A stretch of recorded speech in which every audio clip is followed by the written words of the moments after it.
Hi, ಹೇಗಿದ್ದೀರಾ ಎಲ್ಲರೂ? ಇವತ್ತು ನಾನು ನಿಮಗೆ ಶೇರ್ ಮಾಡ್ತಿರುವಂತಹ ಮಾಹಿತಿ ಬಂದು ಫ್ಲಿಪ್ಕಾರ್ಟ್ ಆಕ್ಸೆಸ್ ಕ್ರೆಡಿಟ್ ಕಾರ್ಡ್ನ ಒಂದು ಡೀಟೇಲ್ಡ್ ರಿವ್ಯೂ. ಹೌದು, ಫ್ಲಿಪ್ಕಾರ್ಟ್ ಹಾಗೆ ಆಕ್ಸಿಸ್ ಬ್ಯಾಂಕ್ ಎರಡು ಸೇರಿ ಕೊಲಾಬ್ರೇಷನಲ್ಲಿ ಒಂದು ಕ್ರೆಡಿಟ್ ಕಾರ್ಡ್ನ ಲಾಂಚ್ ಮಾಡಿದ್ರು 2019 ಆಕ್ಚುಲ್ ಆಗಿ ಹೇಳಬೇಕು ಅಂದರೆ ಇಂಡಿಯಾದಲ್ಲಿ ಕೊಲಾಬರೇಷನಲ್ಲಿ ಲಾಂಚ್ ಆಗಿದ್ದಂತಹ ಫಸ್ಟ್ ಕ್ರೆಡಿಟ್ ಕಾರ್ಡ್ ಇದು ಅಂತ ಹೇಳ್ಬಹುದು. ಈ ಕಾರ್ಡ್ ಸೂಪರ್ ಡೂಪರ್ ಹಿಟ್ ಆದಮೇಲೆ ಆಕ್ಸಿಸ್ ಬ್ಯಾಂಕ್ ಒಂದು ಸ್ಟೆಪ್ ಫಾರ್ವರ್ಡ್ ತಗೊಂಡು ಇನ್ನೂ ಒಂದು ಹೊಸ ಕ್ರೆಡಿಟ್ ಕಾರ್ಡ್ನ ಲಾಂಚ್ ಮಾಡೋದಕ್ಕೆ ಹೊರಟಿದ್ದಾರೆ, that too with Flipkart only. So ಈ ಕಾರ್ಡ್ನ ಹೆಸರು ಬಂದು Flipkart Axis super elite credit card ಅಂತ. ಸೊ ನಾವೀಗ ಫಸ್ಟ್ ಇರೋ ಕಾರ್ಡ್ನ ಹಳೆ ಕಾರ್ಡ್ ಅಂತ ಕರೆಯೋಣ, ಈಗ ಬರ್ತಾ ಇರೋ ಸೂಪರ್ ಎಲೈಟ್ ಕಾರ್ಡ್ನ ಹೊಸ ಕಾರ್ಡ್ ಅಂತ ಕರೆಯೋಣ ನಮ್ಮ ಕನ್ವೀನಿಯನ್ಸ್ಗೋಸ್ಕರ.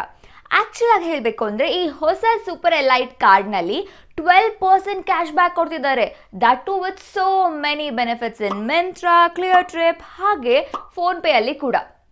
ದ ಕ್ವಶನ್ ಅರೈಸಸ್ ಇಸ್, ಹೌದಾ ಇದೆಲ್ಲ ನಿಜನಾ?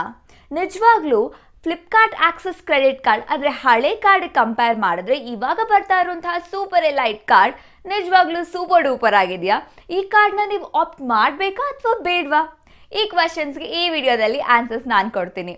ಫಸ್ಟ್ ನಾವು ಇಲ್ಲಿ ಯೋಚನೆ ಮಾಡಬೇಕಾಗಿರೋದು ಏನಪ್ಪ ಅಂದರೆ, ಅವರೇ ಹೈಲೈಟ್ ಮಾಡಿರೋ ಹಾಗೆ ಈ ಸೂಪರ್ ಎಲೈಟ್ ಕಾರ್ಡಲ್ಲಿ 12% ಕ್ಯಾಶ್ ಬ್ಯಾಕ್ ಕೊಡ್ತಿದ್ದಾರೆ. ಆಬ್ವಿಯಸ್ಲಿ ಕೇಳಿದ ತಕ್ಷಣ ಹೊಸ ಕಾರ್ಡೇ ಸೂಪರ್ ಅಂತ ಅನ್ಸುತ್ತೆ, ಆದರೆ ಸ್ವಲ್ಪ ಡೀಟೇಲ್ ಆಗಿ ಇದನ್ನ ನೋಡೋಣ. Okay, so as you can see ಇಲ್ಲಿ ನಾವು 4 to 5 ಪ್ಯಾರಾಮೀಟರ್ಸ್ನ ಈ ಎರಡೂ ಕಾರ್ಡಲ್ಲಿ ಕಂಪೇರ್ ಮಾಡಿದ್ದೀವಿ. ಇದರಲ್ಲಿ ನಮಗೆ ಆ್ಯಕ್ಚುಲ್ ಆಗಿ ಈ ಸೂಪರ್ ಎಲೈಟ್ ಕಾರ್ಡ್ ಏನಿದೆ ಅದರ ಒಂದು ಆ್ಯನ್ಯಲ್ ಫೀಸ್ ಇನ್ನೂ ಮಾರ್ಕೆಟಿಗೆ ಬಂದಿಲ್ಲ, but as per our guesses ಅದನ್ನ 500+ GST ಅಂತ ಕನ್ಸಿಡರ್ ಮಾಡ್ಕೊಂಡಿದ್ದೀವಿ. ಬಹುಶಃ ಅಷ್ಟೇ ಇರುತ್ತೆ ಅಂತ ನಾವು ಅನ್ಕೊಂಡಿದ್ದೀವಿ. ಓಕೆ, ಸೊ ಫಸ್ಟ್ ನಾವಿಲ್ಲಿ ನೋಡೋದಾದರೆ ಈ ಎರಡು ಕಾರ್ಡ್ನ ರಿವಾರ್ಡ್ ರೇಟ್ಸ್ನ ನೋಡಬೇಕಾಗತ್ತೆ. ರಿವಾರ್ಡ್ ರೇಟ್ಸಲ್ಲಿ ಅಂದರೆ ಹಳೆ card Flipkart Axis credit card first card ಏನಿತ್ತು ಅಲ್ಲಿ 5% ಕ್ಯಾಶ್ ಬ್ಯಾಕ್ ಕೊಡ್ತಿದ್ದಾರೆ. ಸೂಪರ್ ಎಲೈಟ್ ಕಾರ್ಡಲ್ಲಿ 12% ಕ್ಯಾಶ್ ಬ್ಯಾಕ್ ಇದೆ, ಅದು ಪ್ಲಸ್ ಮೆಂಬರ್ಸ್ಗೆ ಮಾತ್ರ. 6% ಕ್ಯಾಶ್ ಬ್ಯಾಕ್ ಇದೆ, ಅದು ನಾನ್ ಪ್ಲಸ್ ಮೆಂಬರ್ಸ್ಗೆ. ಒಳ್ಳೇದಲ್ವಾ? ಟ್ವಿಸ್ಟ್ ಇರೋದೇ ಇಲ್ಲಿ. ಇಲ್ಲೇನಪ್ಪ ಅಂದರೆ ಈ 5% ಕ್ಯಾಶ್ ಬ್ಯಾಕ್ ಏನಿತ್ತು ಹಳೆ ಕಾರ್ಡು ಅದಕ್ಕೆ ಯಾವುದೇ ರೀತಿ ಕ್ಯಾಪಿಂಗ್ ಇರಲಿಲ್ಲ. ಸೊ ನಿಮಗೆ ಅನ್ಲಿಮಿಟೆಡ್ ಕ್ಯಾಶ್ ಬ್ಯಾಕ್ ಸಿಗ್ತಿತ್ತು, ಅನ್ಲಿಮಿಟೆಡ್ 5% ಕ್ಯಾಶ್ ಬ್ಯಾಕ್ ಇರ್ತಿತ್ತು. ಆದರೆ ಸೂಪರ್ ಎಲೈಟ್ ಕಾರ್ಡಲ್ಲಿ ಅನ್ಲಿಮಿಟೆಡ್ ಅಲ್ಲ, ಇಲ್ಲಿ ಲಿಮಿಟೇಷನ್ಸ್ ಇದೆ. ನೀವು ಪ್ಲಸ್ ಮೆಂಬರ್ಸ್ ಆಗಿದ್ರೆ ಮಂತ್ಲಿ 300 ಸೂಪರ್ ಕಾಯಿನ್ಸ್ನ ಮಾತ್ರ ಅರ್ನ್ ಮಾಡ್ಬೋದು. ನಾನ್ ಪ್ಲಸ್ ಮೆಂಬರ್ಸ್ ಆಗಿದ್ರೆ 150 ಸೂಪರ್ ಕಾಯಿನ್ಸ್ನ ಮಾತ್ರ ನೀವು ಅರ್ನ್ ಮಾಡ್ಬೋದು. ಸೊ ನಮ್ಮ ಪ್ರಕಾರ ಈ ಕಾರ್ಡ್ಗೆ ಇದು ಒಂದು ದೊಡ್ಡ ಪ್ರಾಬ್ಲಮ್ ಆಗತ್ತೆ ಅಂತ ಅನ್ಸುತ್ತೆ ಅಲ್ವಾ? ಸೊ ಇದೆಲ್ಲ ನೋಡಿದಾಗ ಪ್ರೈಸ್ ಆಗುವಂಥ ಒಂದೇ ಕ್ವಶನ್ ಏನಪ್ಪ ಅಂದರೆ, ಹಳೆ ಕಾರ್ಡ್ ಚೆನ್ನಾಗಿರ್ಬೇಕಾದ್ರೆ ಹೊಸ ಕಾರ್ಡ್ ಅವಶ್ಯಕತೆ ಏನಿದೆ? Okay, let's move on.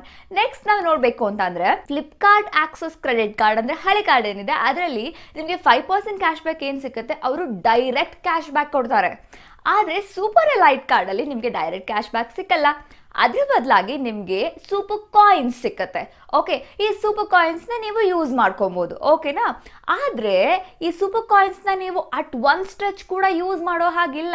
ಇವಾಗ ನೀವು 1000 ರೂಪೀಸ್ ಆರ್ಡರ್ ಮಾಡಿದ್ದೀರಾ ಅಂತಂದರೆ 50 ಸೂಪರ್ ಕಾಯಿನ್ಸ್ನ ನೀವು 50 ರೂಪೀಸ್ ಡಿಸ್ಕೌಂಟ್ ಅಂತ ತಗೋಬೋದು ಅಷ್ಟೇ. ಆ್ಯಕ್ಚುಲ್ ಆಗಿ ನೀವು ಈ ಸೂಪರ್ ಕಾಯಿನ್ಸ್ನ ಹಣವಾಗೂ ಕೂಡ ಕನ್ವರ್ಟ್ ಮಾಡ್ಕೊಬೋದು ಫೋನ್ಪೇ ಅಲ್ಲಿ. ಆದರೆ ಫೋನ್ಪೇಯಲ್ಲಿ ಏನು ಗೊತ್ತಾ ಪ್ರಾಬ್ಲಮ್ಮು, 1 ಸೂಪರ್ ಕಾಯಿನ್ನ ಬೆಲೆ ಕೇವಲ 0.25 ರೂಪೀಸ್ ಅಷ್ಟೇ ಆಗಿರುತ್ತೆ. ಸೊ ಲಾಸ್ ಅಲ್ವಾ?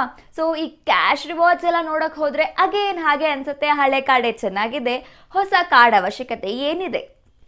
Okay, let's move on to the third point and next point ಏನಪ್ಪ ಅಂತಂದರೆ, ಸೂಪರ್ ಎಲೈಟ್ ಕಾರ್ಡಲ್ಲಿ ಜಾಯ್ನಿಂಗ್ ಬೆನಿಫಿಟ್ಸ್ ಸೂಪರ್ ಆಗಿದೆ.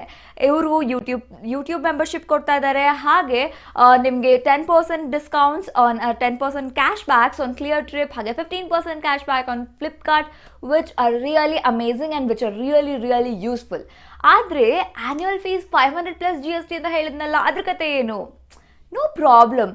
ಆ್ಯಕ್ಚುಲ್ ಆಗಿ ನಿಮಗೆ ಈ 500+ GST ಏನು ಕಟ್ತೀರಾ ಆ್ಯನ್ಯಲ್ ಫೀಸ್, ಅದಕ್ಕೆ ಅವರು 500 ಸೂಪರ್ ಕಾಯಿನ್ಸ್ನೇ ಕೊಡ್ತಾ ಇದ್ದಾರಲ್ಲ, ಅದ್ರ ಜೊತೆಗೆ ಈ ಎಲ್ಲ ಜಾಯ್ನಿಂಗ್ ಬೆನಿಫಿಟ್ಸ್ ಇದೆಯಲ್ಲ, it is worth more than 500 rupees what you are paying as an annual fees.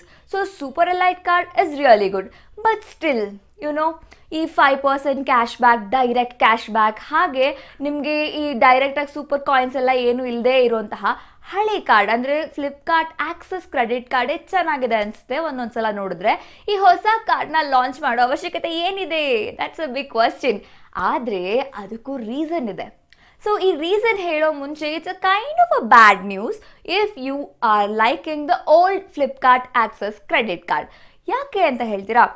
ಹೇಳೋ ಮುಂಚೆ ಒಂದು ಡಿಸ್ಕ್ಲೈಮರ್, ಇದು ಕಂಪ್ಲೀಟ್ ಆಗಿ ನಮ್ಮ ಥಿಯರಿ. ಓಕೆ, ಇದು ನಿಜ ಆಗಿರಲೂಬಹುದು ಅಥವಾ ಆಗದೇನೂ ಇರಬಹುದು. ಸೊ ಇದು ನಮ್ಮ ಥಿಯರಿ ಅನ್ನೋದನ್ನ ಗಮನದಲ್ಲಿ ಇಟ್ಕೊಂಡು ಇದನ್ನ ಕೇಳಿಸ್ಕೊಳ್ಳಿ. ಸೊ ನಮ್ಮ ಪ್ರಕಾರ ಫ್ಲಿಪ್ಕಾರ್ಟ್ ಆಕ್ಸೆಸ್ ಅವರು ಏನು ಮಾಡ್ತಿದ್ದಾರೆ, ಕ್ರೆಡಿಟ್ ಕಾರ್ಡ್ನ, ಈ ಹಳೆ ಕಾರ್ಡ್ ಇತ್ತಲ್ಲ ಫ್ಲಿಪ್ಕಾರ್ಟ್ ಆಕ್ಸೆಸ್ ಕ್ರೆಡಿಟ್ ಕಾರ್ಡ್, ಅದನ್ನ ನಿಧಾನವಾಗಿ ಈ ಸೂಪರ್ ಎಲೈಟ್ ಕಾರ್ಡಿಂದ ರೀಪ್ಲೇಸ್ ಮಾಡ್ತಾ ಇದ್ದಾರೆ. Yes, we do feel that and we are quite positive about it. ಯಾಕೆ ಅಂತ ಹೇಳ್ತೀರಾ? ನಿಮಗೆ ಹಳೆ ಫ್ಲಿಪ್ಕಾರ್ಟ್ ಆಕ್ಸೆಸ್ ಕ್ರೆಡಿಟ್ ಕಾರ್ಡಲ್ಲಿ 5% ಕ್ಯಾಶ್ ಬ್ಯಾಕ್ ಸಿಗ್ತಿತ್ತು, ಅದು ನಿಮಗೆ ಡೈರೆಕ್ಟಾಗಿ ಕ್ಯಾಶ್ ಸಿಗ್ತಿತ್ತು. ಸೊ ನೀವು ಅದನ್ನ ಎಲ್ಲಿ ಇನ್ವೆಸ್ಟ್ ಮಾಡ್ತಿದ್ದೀರಾ ಅಥವಾ ಹೇಗೆ ಖರ್ಚು ಮಾಡ್ತಿದ್ದೀರಾ, ಇದು ಯಾವುದೇ ರೀತಿ ಕಂಟ್ರೋಲ್ ಫ್ಲಿಪ್ಕಾರ್ಟ್ಗಾಗಲಿ ಆಕ್ಸೆಸ್ಗಾಗಲಿ ಇಲ್ಲ. ಆದರೆ ಈ ಸೂಪರ್ ಎಲೈಟ್ ಕಾರ್ಡಲ್ಲಿ ಹಾಗಲ್ವಲ್ಲ, ಇಟ್ಸ್ ಲೈಕ್ ಅ ಲೂಪ್. ಅಂದರೆ ನಿಮ್ಗೆ ಕೊಡ್ತಾ ಇರೋದು ಸೂಪರ್ ಕಾಯಿನ್ಸ್ನ ಮಾತ್ರ. ಸೂಪರ್ ಕಾಯಿನ್ಸ್ನ ನೀವು ಅದನ್ನು ಎಲ್ಲಿ ಸ್ಪೆಂಡ್ ಮಾಡ್ತೀರಾ? ಅದೇ ಫ್ಲಿಪ್ಕಾರ್ಟ್ ಹಾಗೆ ಅವರ ಪಾರ್ಟ್ನರ್ ಆ್ಯಪ್ಸ್ ಅಂದರೆ ಮಿಂತ್ರಾ, ಫೋನ್ಪೇ ಹಾಗೆ ಕ್ಲಿಯರ್ಟ್ರಿಪ್ ಇಲ್ಲೇ ಸ್ಪೆಂಡ್ ಮಾಡಬೇಕು. So as I told you, it's like a loop. ನೀವು ನಿಮ್ಮ ಕ್ರೆಡಿಟ್ ಕಾರ್ಡ್ನ ಯೂಸ್ ಮಾಡಿ ಸೂಪರ್ ಕಾಯಿನ್ಸ್ನ ಅರ್ನ್ ಮಾಡ್ತೀರಾ, ಅದೇ ಸೂಪರ್ ಕಾಯಿನ್ಸ್ನ ಇದೇ ಫ್ಲಿಪ್ಕಾರ್ಟ್ ಹಾಗೆ ಅವರ ಪಾರ್ಟ್ನರ್ ಆ್ಯಪ್ಸಲ್ಲಿ ಸ್ಪೆಂಡ್ ಮಾಡ್ತೀರಾ. ಲೂಪ್ ಆಗಿ ಹೋಗ್ತಾನೆ ಇರುತ್ತೆ. ಸೊ ಇದ್ರ ಮೇಲೆ ಫ್ಲಿಪ್ಕಾರ್ಟ್ಗೆ ಹಿಡಿತಾ ಇರುತ್ತೆ. ಇಫ್ ಈ ಒಂದು ಸೂಪರ್ ಕಾಯಿನ್ಸ್ನ ತುಂಬ ಜನ ಯೂಸ್ ಮಾಡೋದಕ್ಕೆ ಶುರು ಮಾಡಿದ್ರು ಅಂತ ಅಂದರೆ this gonna convert as a digital currency. ಅದನ್ನ ಕೂಡ ಫ್ಲಿಪ್ಕಾರ್ಟ್ ಅವರೇ ಮ್ಯಾನೇಜ್ ಮಾಡ್ತಾರೆ, ಹಾಗೆ ಕಂಟ್ರೋಲ್ ಕೂಡ ತಗೊಬಹುದು. ಸೊ ಇದೊಂಥರ ಫ್ಲಿಪ್ಕಾರ್ಟ್ ಅವರ ಆಂಬಿಷನ್ ಅಂತಾನು ಹೇಳ್ಬೋದಲ್ವಾ. ಸೊ ಇದು ನಮ್ಮ ಅನಿಸಿಕೆ. ಇದೆಲ್ಲ ಆದ್ಮೇಲೆ ನೀವ್ ಯಾವ ಕಾರ್ಡ್ನ ತಗೋಬೇಕು ಅಂತ ಅನ್ಕೊಂಡಿದ್ದೀರಾ? ಹಳೇದ ಅಥವಾ super elite card? Super coins ನಿಜವಾಗ್ಲೂ ಯೂಸ್ಫುಲ್ ಅಂತ ನಿಮ್ಗೆ ಅನ್ನಿಸ್ತಿದ್ಯಾ? ನಿಮ್ಮ ಅಭಿಪ್ರಾಯ ಏನಿದೆ ಅಂತ ಕಮೆಂಟ್ ಮಾಡಿ ನಮಗೆ ತಿಳಿಸಿ. ಅಲ್ಲಿವರೆಗೂ ಬೈ ಬಾಯ್.